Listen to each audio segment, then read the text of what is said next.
Assalamualaikum Ustaz.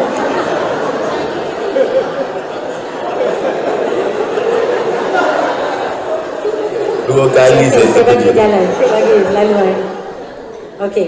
Assalamualaikum warahmatullahi wabarakatuh Ustaz. Waalaikumsalam. Abdul Somad, saya Syida. Saya nak tanya dengan UAS, bagaimana caranya untuk kami sekarang artis wanita yang selalunya berhias, maksudnya make up ketika keluar dan bekerja, menjaga wuduk. Bolehkah kami berwuduk sebelum make up? Kami lakukan untuk menjaga solat agar tidak tertinggal waktu solat. Kadang-kadang kami keluar, kami terpaksa solat qada. Kadang-kadang 2-3 solat qada disebabkan kerja. Terima kasih Ustaz. Ya. Nabi mengqadha kepada perang Khandaq.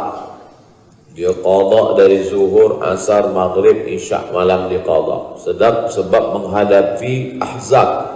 Ahzab itu yang dihadapinya Yahudi, munafik, kafir, musyrik. Itu yang dihadapi. Yahudi, munafik, kafir, musyrik. 4 golongan yang dihadapi baru dia qadha. Rupa-rupanya sekarang ada pula yang qadha sebab menghadapi kamera. Maka tak sampai kepada tingkat ini daruratnya. Jangan qadha. Solat ni jangan selampau dimudah-mudahkan.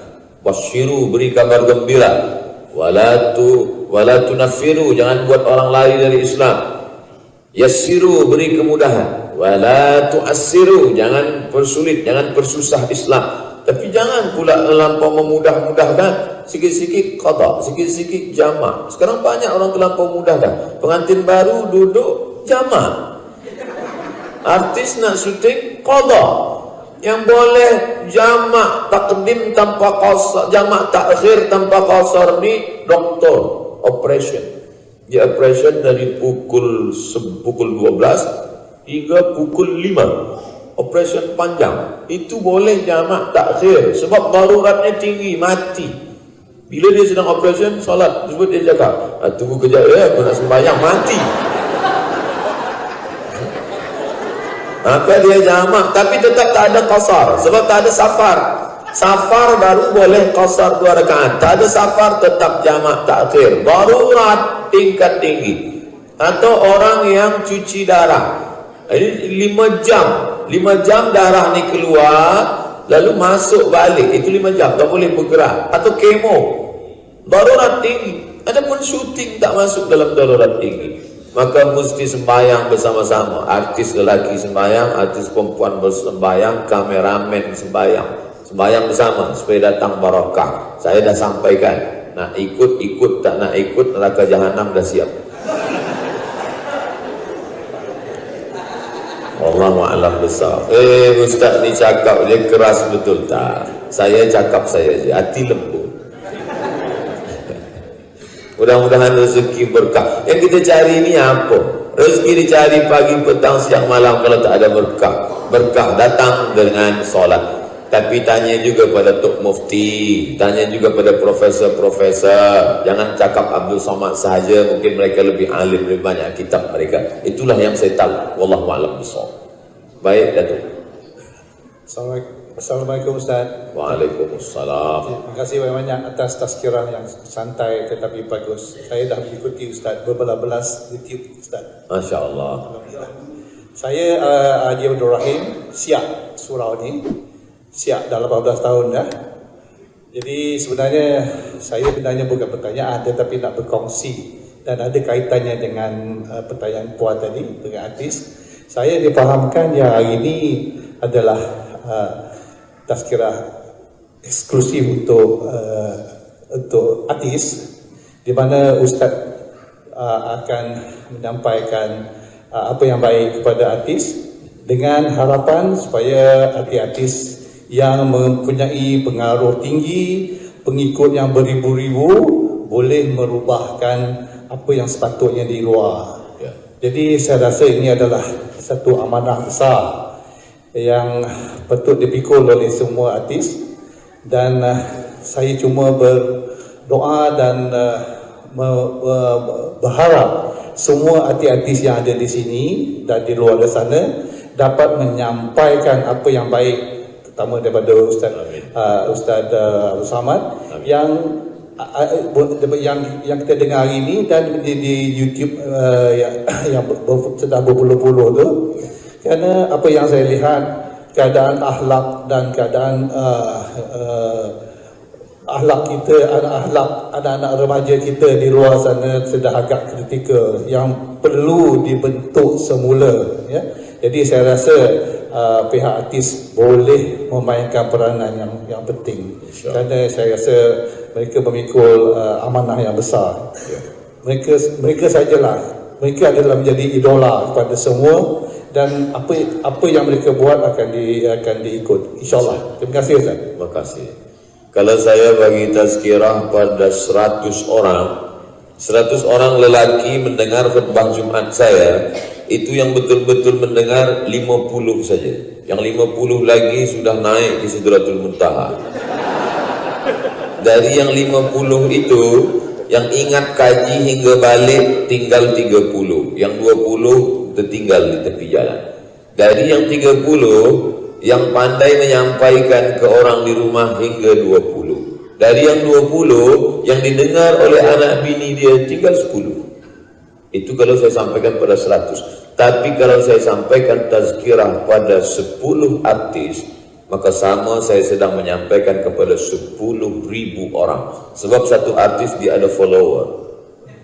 Followernya ini terbagi dua, satu haters, satu lovers. Cuba tengok video YouTube soal jawab Ustaz Samad bersama Musawarah. Musawarah ni komuniti artis-artis taubat Indonesia. Soal jawab bersama orang biasa ditonton 200.000 orang. Tapi soal jawab yang sama bunyinya, jawapannya sama, ditonton oleh artis 3 juta orang.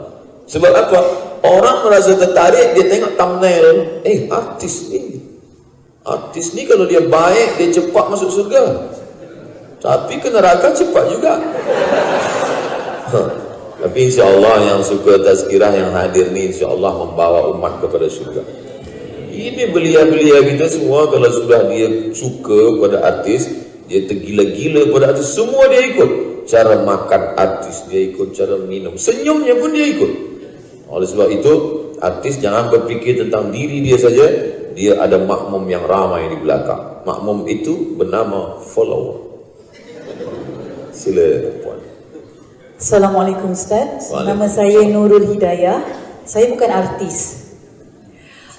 Soalan saya, zaman yang serba moden ni, kita macam tadi ada soalan berbentuk macam mana kita nak menepis fitnah, ataupun bila kita dapat fitnah tu kita nak bertaubat dan minta maaf kepada orang yang kita sebarkan fitnah itu. Tapi pada pandangan saya sekarang ni kita kekurangan adab dalam menegur seseorang, Ustaz. Jadi soalan saya, pada pandangan Ustaz sendiri, adab untuk menegur seseorang itu macam mana Ustaz? Terutama sekali adab untuk menegur pemimpin, dan pemimpin sendiri untuk menegur orang-orang yang di bawah tu. Adab tu, topiknya adalah adab Ustaz. Sebab saya rasa kita sekarang ni kekurangan adab. Sekian Ustaz. Minta maaf, satu soalan daripada saudara saya sebelah kanan saya. Lepas tu kita habis Q&A. Minta maaf last daripada saudara saya sebelah kanan untuk kita habis Q&A. Oh, ada lagi soalan? Soalan Haji. Saya jawab. Nanti. Datanglah seorang lelaki mencaci maki Khalifah Harun Ar-Rasyid. Harun Ar-Rasyid, engkau jahat, engkau pemimpin tak adil, engkau mungkar.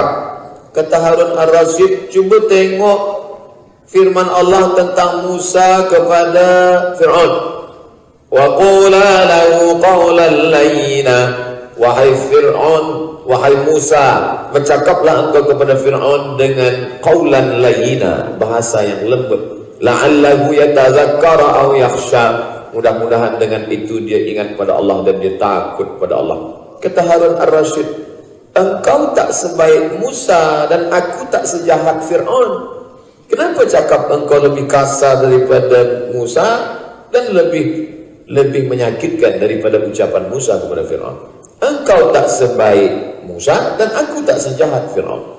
Oleh sebab itu ada adab-adab. Kita ada ulama, kita ada parlimen, kita pula tinggal di negara demokrasi. Maka disampaikan melalui cara-cara yang sesuai dengan kehidupan modern tanpa meninggalkan adab Islam, moral, Islamic morality, etik, akhlakul karimah. Maka insyaAllah bila kita sampaikan innama anta munzir, wahai Muhammad SAW, engkau hanya menyampaikan saja, lasta alaihim bimusaitir, engkau tak ada kuasa untuk memaksa orang lain, la ikraha fiddin, tak ada paksaan dalam agama. Maka afa anta tukrihun nasa hatta yakunu mu'minin, apakah engkau memaksa orang lain sehingga orang percaya? Nabi Muhammad SAW pun tiada daya untuk memaksa. Kita hanya jelaskan, qulil haqqa min rabbik, sampaikan yang hak itu dari Allah, faman syaa'a falyu'min wa man syaa'a falyakfur. Siapa yang hendak ikut, siapa yang tak hendak tak ikut. Ancaman dari Allah Subhanahu wa taala. Mudah-mudahan kita tetap berpegang pada akhlakul karimah. Wallahu a'lam.